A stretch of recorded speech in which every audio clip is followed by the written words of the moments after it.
The way we learn today is just wrong. Learning needs to be less like memorization and more like Angry Birds.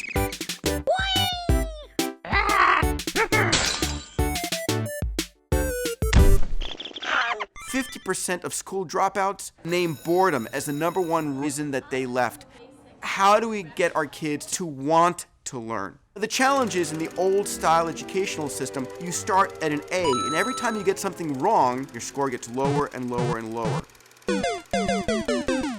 In the gaming world, it's just the opposite. You start with 0, and every time you accomplish something right, your score gets higher and higher and higher. It completely flips the way we currently learn. Think about what you do when you play a game. You observe the problem. You form a hypothesis, and then you test the hypothesis, and ultimately you learn and you try it again. It's actually the same as the scientific method. The trick is to make kids as addicted to learning as they are to gaming. I want to share a story, one of the most compelling examples that I've ever heard of gamification. Proteins are the basic building block of your cells, and for the longest time, predicting how a protein folds has been a very difficult problem. A group of graduate students asked the question, is the ability of the human brain able to predict protein folding better than the computer? And they created a game called Foldit, in which the user gets a protein and then begins to manipulate it and fold it on the screen. The lower the stress and strain on that protein molecule, the better their score. Well, it turned out that humans were much better at folding proteins. It turned out that the best protein folder was a woman who during the day was an executive secretary at a rehab clinic,